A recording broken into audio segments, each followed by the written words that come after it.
મહાશિવરાત્રિ નિમિત્તે આજે આપણે ફરાળી થાળી બનાવીશું માત્ર શક્કરિયાના ઉપયોગ કરીને અને શક્કરિયાને બાફ્યા વગર એકદમ યુનિક રીતે. તો રેસીપી ખૂબ જ ઇન્ટરેસ્ટિંગ રહેવાની છે અને તમને માત્ર શક્કરિયાની આ થાળી ખાવાથી ઘણા બધા ફાયદા પણ થવાના છે.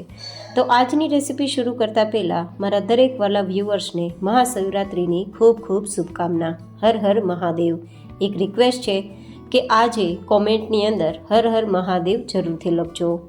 તો ચલો આજની રેસીપી શરૂ કરીએ. તો આપણે અહીંયા શક્કરિયા લીધા છે અને હવે તેને એકદમ સરસ સાદા પાણીથી ધોઈ અને માટલાની અંદર આ રીતે ગોઠવી દઉં છું. અહીંયા પાણીનો ઉપયોગ નથી કરતા આપણે, કારણ કે અહીંયા આપણે બાફવાના નથી પણ શક્કરિયાને શેકવાના છે, જેથી તેનો સ્વાદ અને તેના પોષકવર્ધક જે ગુણો છે તે વધી જશે શરીર માટે.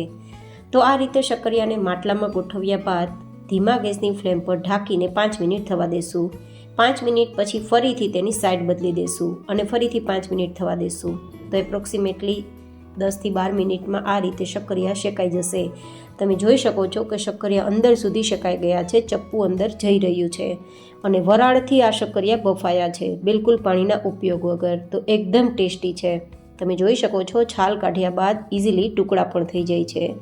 તો ચલો હવે આપણે બાફેલા નહીં પણ શેકેલા શક્કરિયામાંથી પૂરી ફરાળી થાળીનો વિડીયો તૈયાર કરીએ.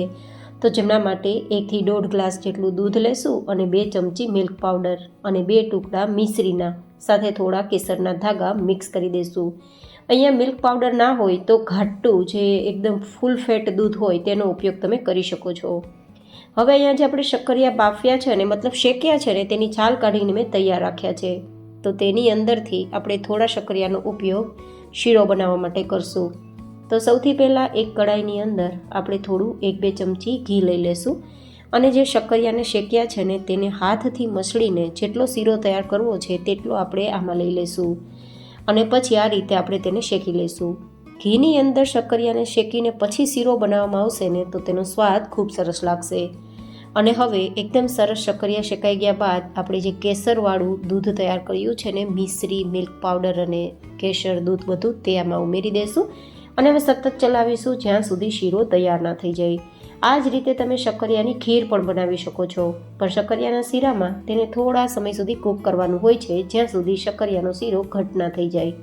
તો બસ આ જ રીતે તમે શીરો પણ બનાવી શકો અને ખીર પણ બનાવી શકો, બંનેમાંથી કોઈ એક પ્રોસેસ કરી શકો. પણ આજે આપણે શીરો બનાવીએ છીએ તો સતત ચલાવવાનું છે ધીમા ગેસની ફ્લેમ પર જ્યાં સુધી કડાઈ છોડવા ના લાગે. બસ હવે બધું મિશ્રણ ભેગું થવા લાગ્યું છે તો બદામની ફ્લેક્સ મિક્સ કરી દઈશું. જો કે તમે પસંદગી પ્રમાણે ડ્રાયફ્રૂટ્સ મિક્સ કરી શકો અને શીરો તૈયાર થઈ ગયા બાદ તેને સાઈડમાં રાખી દઈશું. હવે અહીંયા આપણે માત્ર શક્કરિયાનો ચેવડો તૈયાર કરવો હોય તો શક્કરિયાને કાચા લેવાના છે અને તેની છાલ કાઢી લેવાની છે. કાચા શક્કરિયાની જે ચેવડાની વેફર છે તે તમે જે બટેટાની વેફર હોય તેવી તૈયાર કરી શકો છો, પણ આ રીતે કરવાથી તે વધારે સ્વાદિષ્ટ પણ બનશે અને બીજું કે બટેટા કરતાં વધારે ફાયદા કરનાર. તો આ રીતે આપણે શક્કરિયાની એકદમ નાની અને પાતળી એવી સ્લાઇસ તૈયાર કરી લીધી, ચિપ્સ તૈયાર કરી લીધી છે. હવે મીડિયમ ગરમ તેલમાં મીડિયમ ગેસની ફ્લેમ પર આપણે આ સ્લાઇસને તળી લઈશું જ્યાં સુધી ક્રિસ્પી ના થાય ત્યાં સુધી. આ રીતે આપણે શક્કરિયાનો ચેવડો પણ તૈયાર કરી શકીએ છીએ. માત્ર આજ આપણે શક્કરિયાને બધી જ વાનગી છે તે આપણી ફરાળી થાળીમાં લેવાના છીએ. તો વિડીયો પૂરો જોજો, તમને ઘણી બધી નવી વાનગી જોવા મળશે અને નવો સ્વાદ પણ મળશે અને ફટાફટ પણ બને છે. તો તમે જુઓ વેફર આપણી સરસ તળાઈ ગઈ છે પણ બિલકુલ લાલ નથી થઈ, એકદમ સરસ સફેદ થઈ ગઈ છે અને ક્રિસ્પી પણ છે. તો હવે તેની સાથે આપણે થોડા મગફળીના દાણા છે તેનો આપણે ઉપયોગ કરવાના છીએ, તેને તળી લેશું એકદમ ગોલ્ડન થાય ત્યાં સુધી. જો કે તમે મગફળીના દાણા ના ખાતા હોય તો અહીંયા કાજુનો ઉપયોગ કરી શકો છો, મખાનાનો ઉપયોગ પણ કરી શકો છો અને ડ્રાયફ્રૂટ્સમાં કિસમિસનો ઉપયોગ પણ કરી શકો છો. હવે અહીંયા થોડા મરચાં પણ તળી લેશું, ફરાળી થાળીમાં મજા આવશે.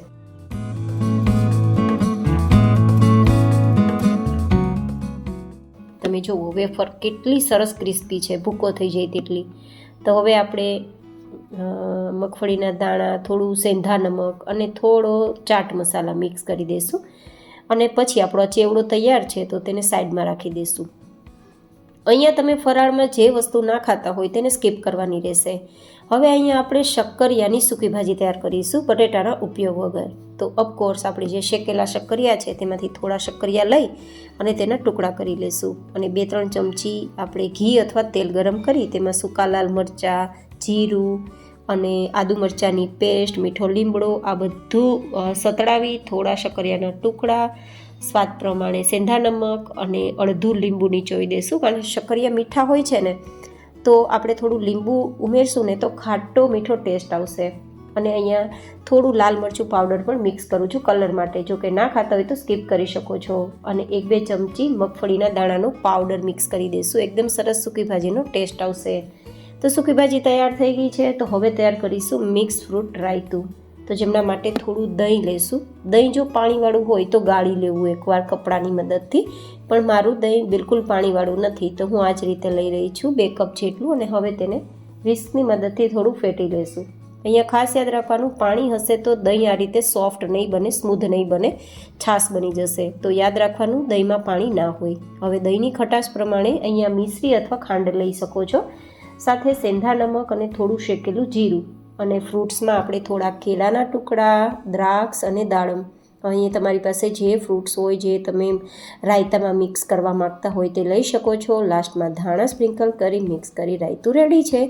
હવે તૈયાર કરીશું ફટાફટ ટેસ્ટફુલ શક્કરિયાના થેપલા કે થેપલી. તો જેમના માટે ઓફકોર્સ ફરી એકવાર શેકેલા શક્કરિયા લીધા છે અને તેને આ રીતે હું માવો કરી લઈ છું, મેશ કરી રહી છું. અને પછી તેમાં આપણે એક્સ્ટ્રા મસાલા કરશું. ગાઈઝ, આજે મેં કોશિશ કરી છે કે એક પણ પ્રકારના ફરાળી લોટના ઉપયોગ વગર અને બટેટાના ઉપયોગ વગર આ ડીશ તૈયાર થાય. આઈ હોપ કે તમને પસંદ આવશે. થોડો મગફળીના દાણાનો પાવડર લેશું આપણે બાઇન્ડિંગ માટે. ધાણા, આદુ મરચાંની પેસ્ટ, સેંધા નમક, લાલ મરચું પાવડર અને ધાણા જીરું પાવડર મસાલામાં. જો કે લાલ મરચું ના ખાતા હોય તો સ્કીપ કરી શકો, તમારી ચોઈસ. બધું મિક્સ કરી દઈશું અને એકદમ સરસ મજાની થેપલી જેવો આકાર આપી દઈશું. તમે અહીંયા નાની નાની થેપલીની જગ્યાએ થોડું પાતળું પણ વણી શકો છો, પણ હું થોડી થેપલી જેવું તૈયાર કરી રહી છું. કારણ કે આમાં લોટનો ઉપયોગ નથી થયો ને તો પછી તે થોડું ડેલિકેટ હશે તો વણવામાં તકલીફ થશે. તો હાથથી થેપીને મીડિયમ ગરમ તવા પર થોડું ઘી લગાવી બંને સાઈડ ગોલ્ડન કલર પર આવે ત્યાં સુધી શેકી લઈશું.